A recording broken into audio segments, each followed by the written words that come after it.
My name is Mendivil Cuamea. I was originally born in Mexico, in a state called Sonora, which is on the northwest of the country. Back home, it's more like, let's say you're going from your neighborhood to another place, and on your way there, you have to go through a park. But through that park, there's a group of people. Let's call them cliques. Like there's different cliques, and if they like your shoes, guess what? You gotta say goodbye. Otherwise, they're gonna beat you. So you gotta choose, right? So one day I was riding my bicycle with one of my friends, and we decided to go to a park, to one of these parks.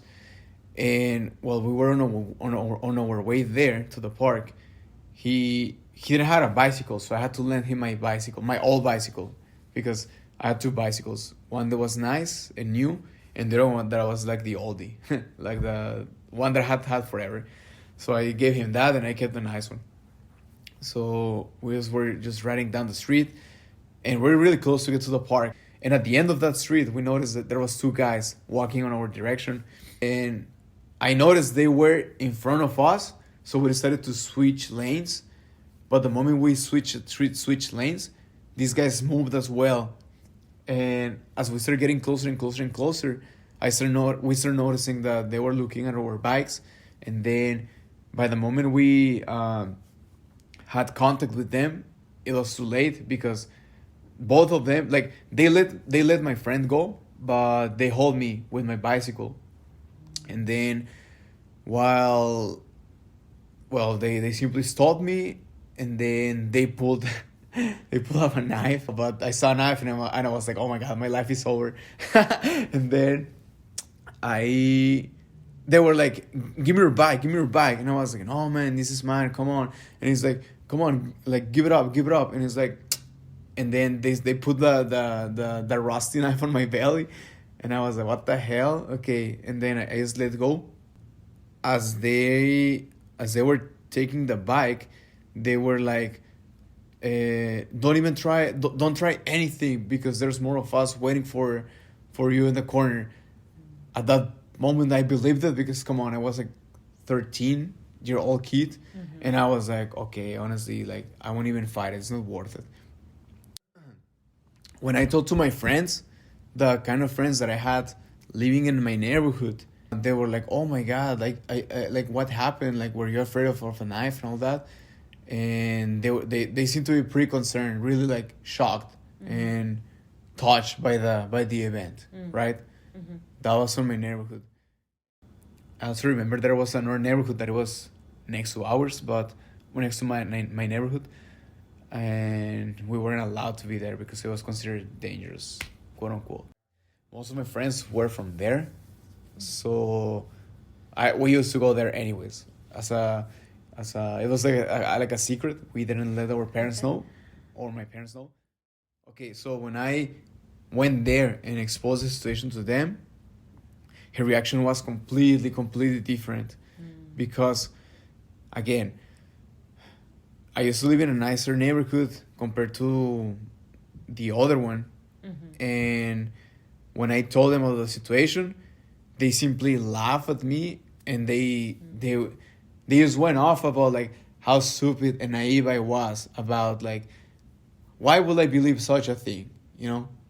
And that was kind of like a life lesson for me, because I noticed that the kids in my neighborhood, they were living their lives accordingly to their ages, right? If you're 13, you go to school, you eat lunch with your parents, you behave, you go do homework, then you go and play video games. That's the life there. But the moment you cross that street, life was totally different. Some of these guys didn't even go to school, let's say. Some of them had to work. Some of them were doing legitimate work. Some of them were hustling. So kids that were like the same age as me, even younger, they were taking care of their little brothers or their little siblings. So taking a complete different role from a child is supposed to be doing. So it was interesting to see that. And again, these little kids from the other neighborhood, they were exposed to different situations, like more of the adult kind of situations, so those things. And yeah, different mentality, more in the way that they were more mature, but also I understand like being mature, like being exposed to certain situations at a really young age can make you mature faster, but sometimes taking that jump rather than walking your life through childhood, you jump or you simply bolt that stage of your life and you go straight into adulthood, and that's you could run into some problematic situations by doing that. I was in a different situation compared to them. I was there because I wanted to be and wanted to hang out with them rather than having to be there because I didn't have an option. They were living that living a rough life, whereas I was there because we simply bonded, because we met at a really young age. That friendship continued for, I don't know, 10, I don't know how many years longer, but I wish I could have spent more time with them. But at the same time, I'm kind of grateful that it wasn't that long, because the longer you are in that, the longer you expose yourself to certain situations, higher your chances are for you to do wrong. So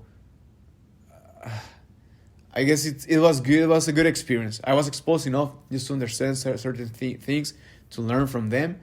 But then when the time was when the time was right, I decided to simply continue with school, continue my further education, go to university and all that, rather than hustling, if you want to call it, rather than keep doing whatever they were doing.